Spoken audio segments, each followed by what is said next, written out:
Der ehemalige Eigentümer der Formel 1, Bernie Ecclestone, ist in UK zu 17 Monaten Haft auf Bewährung verurteilt worden. Insgesamt hatte er 400 Millionen Pfund, also ungefähr 500 Millionen Euro, vor der Steuerbehörde verschwiegen. Er ist also wegen Steuerhinterziehung angeklagt worden. Insgesamt hat er nun 650 Millionen Pfund, also ungefähr 750 Millionen Euro, an die Steuerbehörden überwiesen, um alle seine Außenstände inklusive mögliche Strafen natürlich auch zu bezahlen.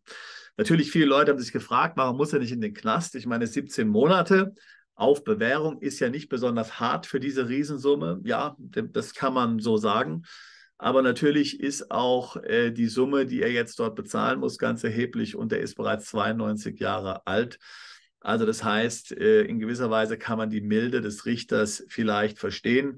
Ob sie gerechtfertigt ist oder nicht, da gehen die Meinungen sicher auseinander. So, jetzt ist die Frage, wie ist es eigentlich dazu gekommen? Wie hat die Steuerbehörde eigentlich rausbekommen, dass hier Bernie Ecclestone diese gigantische Summe an Steuern hinterzogen hat? Nun, zunächst mal muss man sagen, dass die Steuerbehörde hier ihm schon seit 2012 auf den Fersen ist. 2014 gab es ja dann in Deutschland zu einem Verfahren gegen ihn wegen Bestechung. Das wurde gegen die Zahlung von 60 Millionen Pfund eingestellt, ohne dass er sich hier schuldig bekannt hat. Dort ging es dann auch um den Bayern-LB-Banker Gerd Grabowski, der ja hier in irgendeiner Weise mit beteiligt war. Bernie Ecclestone hat hinterher bereut, dass er diese Zahlung gemacht hat und hat gesagt, er wäre wahrscheinlich sowieso freigesprochen worden, aber wollte das Ganze sozusagen nicht mehr am Bein haben. Gut, die Steuerbehörde hat hier dann schon gewusst, dass irgendwas im Busch ist. Sie hat wahrscheinlich durch dieses Verfahren in Deutschland mitbekommen, dass er hier die Summe von 416 Millionen Pfund von seinem Schweizer Bankkonto schon 2010 nach Singapur überwiesen hat. Sie hat dann dort bei den Behörden angefragt und sie haben tatsächlich bestätigt, dass dort dieses Geld ist.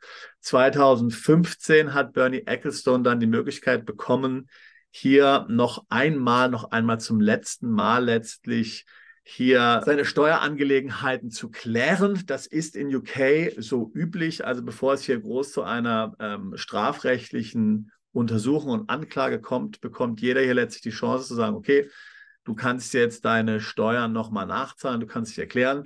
Er hat verneint, hier irgendetwas falsch gemacht zu haben 2015.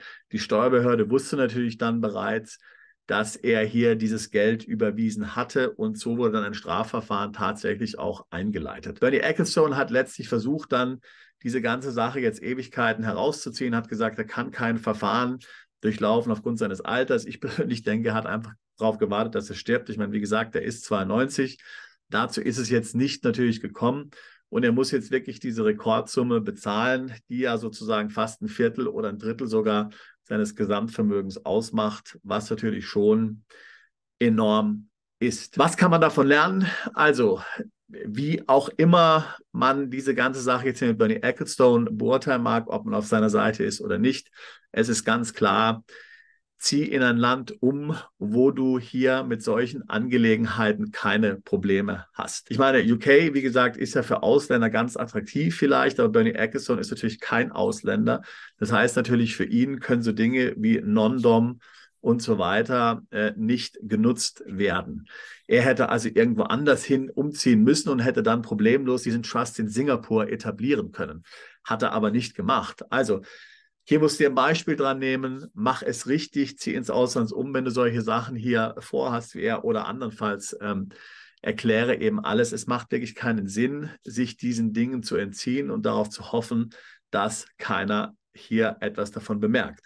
Natürlich, diese Sachen haben jetzt alle lange vor dem automatischen Informationsaustausch letztlich hier passiert. Ja, der ist ja erst eingeführt worden, letztlich ab 2018 ist er zum ersten Mal gelaufen. Ja. Aber selbst hier ist natürlich die Steuerverwaltung nicht auf den Kopf gefallen. Also geh davon aus, dass diese Dinge rauskommen und verhalte dich entsprechend.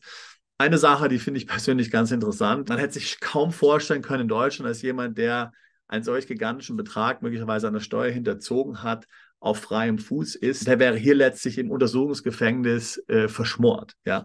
Also, dass man hier auf freiem Fuß ist, letztlich bis zuletzt, das gibt es natürlich in Deutschland nicht. Klar, Deutschland ist so ein Gestapo- und Nazistaat, wo du dann entsprechend eben in den dunkelsten Kerker geworfen wirst. Das ist in den meisten anderen Ländern im Grunde genommen nicht so. Ja? In den USA meistens nicht so.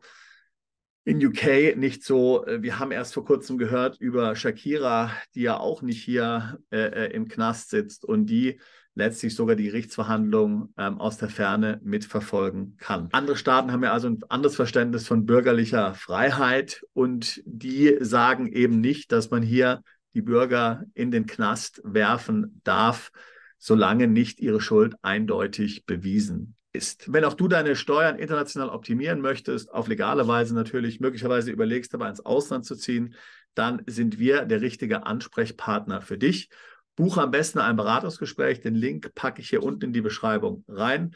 Wir sind seit 20 Jahren genau in dem Bereich aktiv, machen eigentlich nichts anderes und haben Anwälte und Steuerberater in vielen interessanten Ländern, vielen interessanten Wohnsitzstaaten, die dann unter unserer Koordination dir helfen, deine Steuerlast zu optimieren. Bist du Unternehmer, Freiberufler oder Investor? Zieht es dich schon lange ins Ausland? Mach heute den ersten konkreten Schritt in eine Zukunft mit mehr Geld und mehr Freiheit. Buche ein Beratungsgespräch mit Sebastian und seinen Kollegen. Unsere Kanzlei unterstützt Mandanten wie dich dabei, deine Steuerlast legal zu reduzieren, Vermögen aufzubauen und zu schützen und deine persönliche Freiheit zu maximieren. Profitiere jetzt von unserem Fachwissen und unserem Netzwerk. Gehe zu mandatierung.com und werde Mandant unserer Kanzlei.